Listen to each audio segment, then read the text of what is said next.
Bonjour et bienvenue dans ce nouvel épisode de Money Madame dédié au monde de la finance et de l'investissement. Si vous faites partie des abonnés de ce podcast, vous savez qu'on désire vous en apprendre davantage sur les possibilités d'investissement dans la finance traditionnelle et dans la crypto. Et aujourd'hui, nous allons en apprendre davantage sur la blockchain et la crypto. Pour ceci, nous avons l'immense plaisir d'avoir Gauthier Villa en invité, fondateur de OnDeFi. Bonjour Gauthier, merci d'avoir accepté notre invitation sur ce podcast. Je te propose de te présenter brièvement et ensuite on débutera avec les questions. Yes, écoute, merci pour l'invitation Elodie. Donc je m'appelle Gauthier, je suis fondateur de OnDeFi. Et voilà, donc nous ce qu'on fait c'est qu'on simplifie l'accès à la finance décentralisée pour tous en créant une expérience qui permet d'abstraire toutes les complexités de la blockchain. Gauthier, qu'est-ce que pour toi la finance décentralisée et comment OnDeFi se positionne dessus? Yes, alors dans le domaine des crypto-monnaies et surtout de la blockchain, il y a plusieurs secteurs différents. Donc par exemple, on a tout ce qui est Bitcoin, échange de plateformes qu'on appelle centralisé. On a tout ce qui est NFT, bien sûr. On a tout ce qui est métaverse. Et pour finir, on a aussi tout ce qui est finance décentralisée. Donc la finance décentralisée, c'est tout simplement la finance que vous voyez à l'heure actuelle, qui fonctionne de manière autonome et qui fonctionne directement sur la blockchain. Donc ça peut aller de tout type d'applications, que ce soit des systèmes de prêt, d'emprunt, des systèmes d'échange, ou même des systèmes de marché de dérivés. Et tout ça, en fait, peut exister sur la blockchain. Et ce qui est intéressant, c'est que, vu que c'est sur la blockchain, c'est un peu comme un système de pair à pair.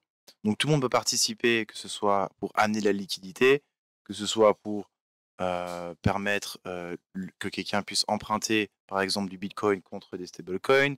Enfin, vraiment, tout ce qu'on peut voir dans la finance actuelle peut exister sur la blockchain. Et c'est vraiment une réelle révolution parce que ce qui est intéressant, c'est que n'importe qui crée une application peut, par exemple, construire par-dessus une autre application. Donc en fait, il y a vraiment une sorte d'échangibilité, même entre les projets et entre les différents services qui existent sur la finance décentralisée. Donc en fait, ça permet de créer un écosystème où tout le monde, tu vois, tout le monde un peu construit, échange, et tout le monde peut participer à ce système-là. À la différence, par exemple, d'une plateforme centralisée. Donc en fait, comment nous, on se positionne là-dessus? OnDeFi, on crée, si tu veux, une couche d'abstraction, parce qu'il y a beaucoup de protocoles, il y a beaucoup de projets, et en fait, l'utilisateur lambda, quand il va arriver dans la DeFi, il va être noyé dans un océan, il va être perdu, il va être là, bon, qu'est-ce que je fais? Je dois aller là, je dois faire ci, je dois utiliser cet outil-là. Donc en fait, c'est très fastidieux, quoi. En fait, c'est un peu comme Internet à ses débuts, où tu devais brancher ton câble, et puis t'avais un téléphone, et tu devais attendre 45 secondes. Enfin bref, il y avait toute une expérience qui était très, très compliquée. Et en fait, voilà, à l'heure actuelle, nous, ce qu'on fait, c'est qu'on agrège la plupart de ces services et de ces protocoles qui sont open source, donc on peut voir le code directement sur la blockchain. Et après, par-dessus ça, on agrège, on crée une couche de simplification. Comme ça, les gens peuvent accéder à tous ces outils de manière simple et à un seul endroit. Donc nous aussi, on se garantit aussi de la sécurité de ces projets qu'on intègre sur OnDeFi. Top, merci beaucoup. Et comment vois-tu l'évolution dans ce domaine dans les années à venir? Alors, ouais, il y a quelque chose que j'ai pas vraiment mentionné, mais par exemple, quand on achète un actif sur une plateforme centralisée ou bien sur un exchange de crypto-monnaies, en fait, nos crypto-monnaies, on les détient pas. C'est comme l'argent dans une banque, l'argent ne nous appartient pas. À la différence de la finance décentralisée, c'est que pour interagir avec ces services qui existent sur la blockchain, on a besoin d'un wallet, on a besoin d'un portefeuille. Et en fait, ce portefeuille, il n'y a que nous qui le détenons. Ce que je veux dire par là, c'est que en fait, c'est un mot de passe qui représente ton portefeuille. Et si ce mot de passe, tu le perds, en fait, tu perds tous tes fonds. Mais ce qui est intéressant, c'est que il y a personne qui peut venir te prendre tes fonds. Donc si la banque, par exemple, elle fait faillite, ou si l'échange de crypto-monnaie, je sais pas, il a des problèmes, et là, voilà, comme FTX, exactement, ça c'est un très très bon exemple. Là, on perd tous ses fonds. Donc ça a des avantages comme des désavantages parce que ça demande à la personne de vraiment pouvoir gérer la sécurité de ses fonds. Mais ça, c'est aussi quelque chose, nous, qu'on simplifie, par exemple la création de wallet avec tout simplement l'adresse email. Donc là où ça devient vraiment intéressant, c'est que depuis que les crypto-monnaies ont sorti, la plupart des gens ils sont rentrés sur les plateformes d'échange centralisées comme Kraken, Coinbase ou autres.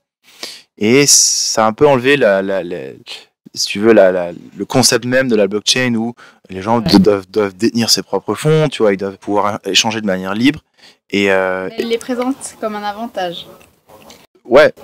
Parce que tu pourras toujours recontacter la plateforme au cas où tu as oublié ton mot de passe. C'est ça. Il y a aussi des avantages. Il y a des avantages. Mais en fait, maintenant, ce qu'on arrive à faire avec l'évolution de cette technologie, c'est qu'on arrive à créer plus ou moins la même expérience déjà, puis aussi les mêmes niveaux de sécurité, voire même plus sécurisés que des plateformes centralisées.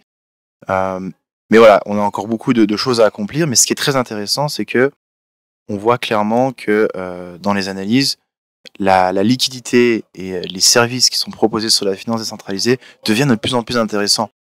Donc en fait, on voit que le futur des crypto-monnaies tend vers la finance décentralisée, que ce soit au niveau des chiffres, que ce soit au niveau aussi de tout plein d'avantages que j'ai stipulé avant, et d'autres qu'on va résoudre aussi dans le futur. Voilà.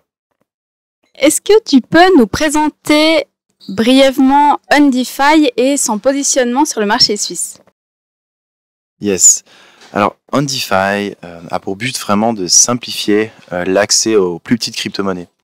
Donc en fait, à l'heure actuelle, on a des grosses cryptos comme le Bitcoin et l'Ethereum qui sont accessibles facilement avec beaucoup de plateformes existantes.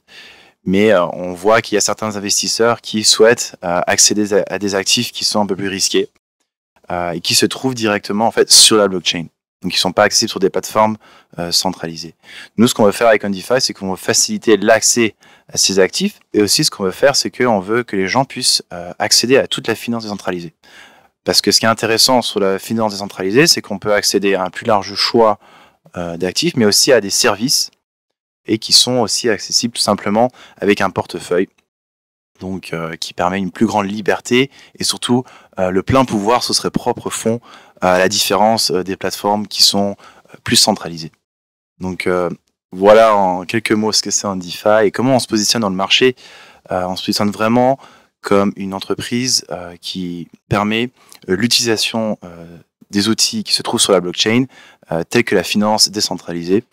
Donc voilà, vraiment pour les personnes qui souhaitent aller un peu plus loin que juste l'achat du Bitcoin et de l'Ethereum.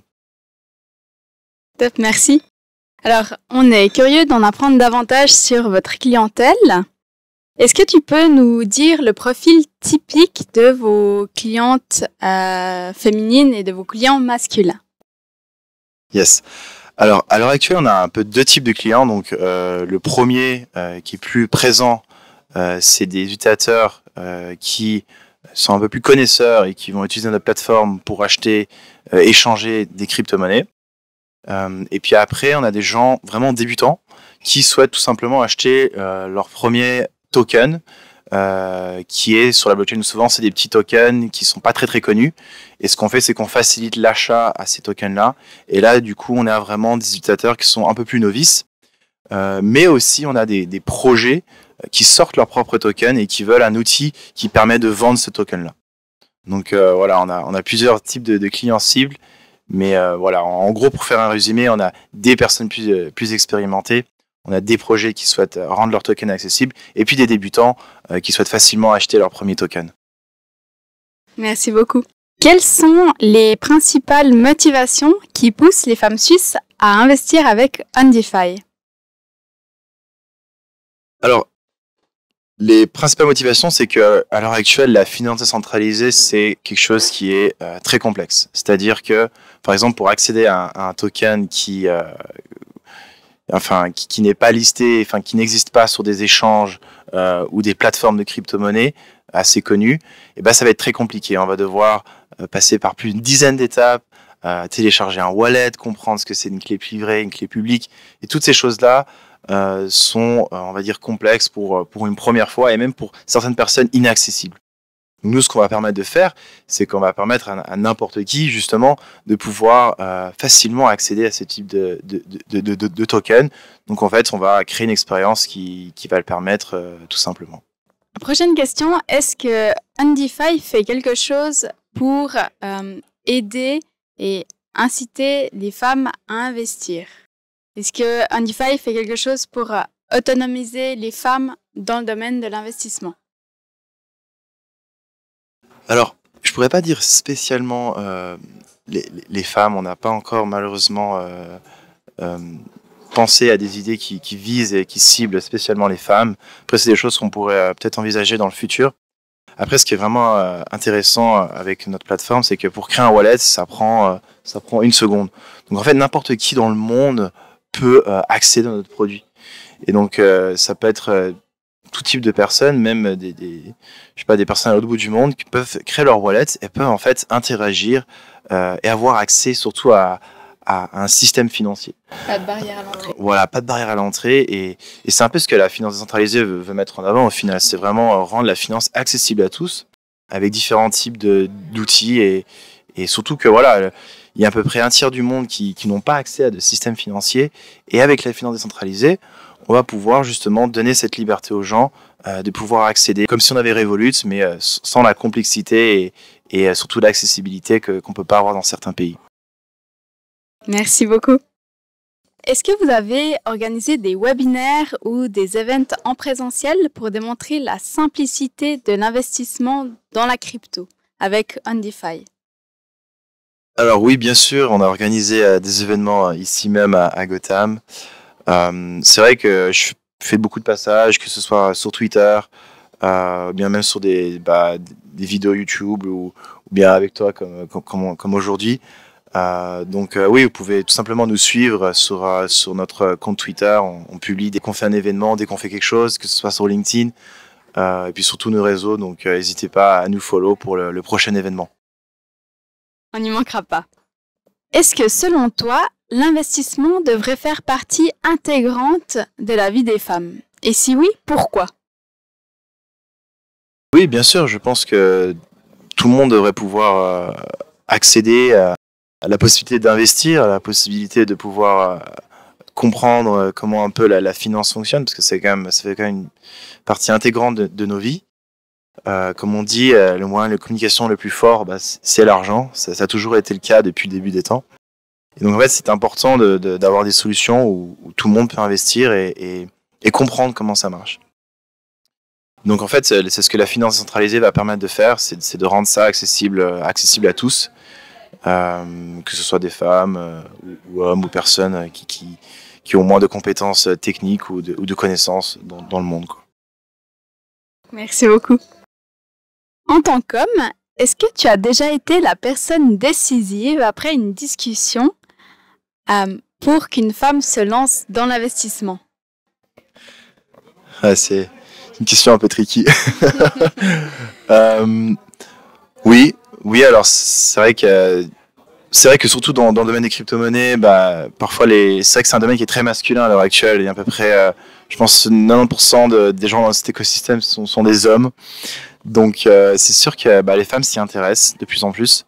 Donc oui, on m'a déjà posé la question, qu'est-ce que le Bitcoin, qu'est-ce qu'Ethereum, comment est-ce que je peux investir et combien je devrais investir.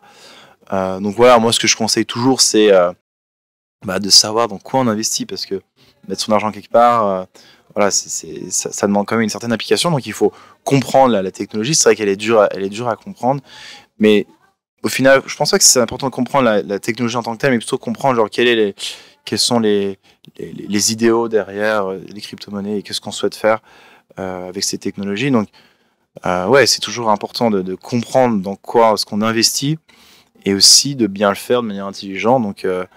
Donc ouais, moi c'est vrai que j'ai aidé quelques femmes à investir dans les crypto-monnaies et ouais, ce serait bien aussi d'avoir une chaîne comme la tienne qui permet justement à expliquer aux femmes comment investir dans ce domaine. Merci beaucoup. Merci à toi. Dernière question, est-ce que tu aurais des conseils à donner aux femmes qui désirent investir mais qui n'ont pas encore osé se lancer? Moi, je pense que ouais, il faut s'y intéresser un petit peu. Je pense que j'ai pas envie de dire c'est obligatoire, mais ça l'est un peu. Je pense que nous tous, plus jeunes, on nous a pas vraiment appris comment gérer nos propres finances, ou comment comprendre l'argent, comment comprendre le système fonctionne. Ce qui est un peu dommage. Donc je conseille vraiment de s'y intéresser. sans non plus trop rentrer dans les détails, mais voilà, de trouver les bonnes personnes pour avoir les bons conseils, que ce soit les bons outils, les bonnes plateformes. Donc il y en a plein, et puis Ondify en fait partie. Bien sûr, c'est pour on va dire des gens qui souhaitent aller un petit peu plus loin et acheter des actifs un petit peu plus risqués, mais il y en a plein d'autres, et je pense que tu pourras en partager pas mal d'opportunités ou de manières de faire sur ta chaîne. Top, merci. Merci beaucoup d'avoir accepté notre invitation sur ce podcast. Merci pour tes insights super intéressants. Et puis, du coup, on vous dit à la semaine prochaine pour un nouveau podcast. Ciao, au plaisir.